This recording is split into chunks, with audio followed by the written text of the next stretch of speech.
दीपू चंद्र दास एक हिंदू माणूस, एका फॅक्टरीमध्ये काम करणारा, पण हा भारतात नसून बांगलादेशमध्ये राहत होता, ज्या देशामध्ये हिंदू मायनॉरिटीमध्ये आहेत. 10% कमी हिंदू त्या देशामध्ये आहेत. हा फक्त काय बोलला, ईश्वर एक नाहीये, ईश्वर अनेक आहेत. आणि या एका स्टेटमेंटमुळे याचं मॉब लिंचिंग करण्यात आलं. सगळ्यात पहिल्यांदा याला रस्त्यावरती फरफट्यात आणलं गेलं, त्याच्यानंतर याला तुडवण्यात आलं, रक्तबंबाळ झाला, बेशुद्ध पडला, ऑलमोस्ट मारायला आला होता, पूर्ण मेला नव्हता. मग याला तिकडच्या जिहाद्यांनी झाडावरती लटकवलं आणि अख्ख्या क्राऊडने जाळून टाकलं. हे दहशतवादी नव्हते, हे टेररिस्ट नव्हते, हे बांगलादेशची सामान्य जनता होती. आणि हीच जनता अख्ख्या भारतामध्ये आता ठिकठिकाणी व्यापार करत आहे. पंक्चरची दुकानं टाकली आहे, रस्त्यावरती फळं विकत आहेत, स्क्रॅपचा धंदा करत आहेत, AC रिपेअरिंग करत आहेत, आणि माहिती नाही कित्येक धंद्यांमध्ये हे ऑलरेडी एंट्री मारली आहे. काही बेकऱ्या यांच्या आहेत. असे कित्येक धंदे हे लोक करत आहेत खोट्या नावांनी, खोटी आधार कार्ड घेऊन. आणि मला आहे ना,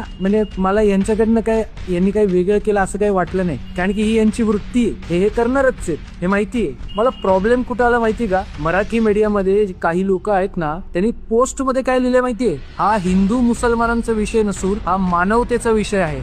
अरे कसली मानवता, मूर्ख आहे का तुम्ही जरा डोक्यात? हिंदू मुसलमानांचा विषय नाही हा. म्हणजे आम्ही हे जे इथं स्वतःचं घरदार पणाला लावून जे काम करत आहे, हिंदू जागरणाचं काम करत आहे, आणि तुम्ही ते सगळे नरेटिव्ह बसवताय तुमचे सेक्युलरिझमचे. तुम्हाला अक्कल आहे का? तुम्ही भारत देशाला, हिंदू समाजाला कशामध्ये ढकलताय? समजताय का तुम्हाला? एका माणसाला जर तुम्हाला विरोध करायचा होता, त्या हिंदू माणसाला विरोध करायचा होता, संविधान होतं बांगलादेशचं, बांगलादेशची न्याय प्रणाली होती, मग ते फक्त नावासाठी आहे का? आणि हेच विषय जर भारतात झाले असते, आणि जसं हिंदू माणसाचं मॉब लिंचिंग झालं, असं जे मध्ये पॅलेस्टाईन गाझाचं युद्ध चालू होतं, अख्ख्या भारतातला मुसलमान समुदाय सेक्युलरिझमच्या नावाने घंटा बडवणारे लोक हे सगळे प्रो पॅलेस्टीन, पॅलेस्टीन जिंदाबाद, पॅलेस्टीन जिंदाबाद करत होते. आज ते हिंदूला मारलं गेलं, कुठेच सगळे बिळात जाऊन लपलेत का? ते खोटारडे सेक्युलरिझमचे लोक आहेत ना, त्यांना तर मला काही बोलायचं नाहीये. माझा प्रश्न आहे, ज्याच्या मनात 1% जरी हिंदू धर्म उरलेला आहे ना, त्याला प्रश्न आहे, या विषयाकडे नीट बारकाईने बघा. आज तो दास नावाचा पोरगा तिकडचा होता,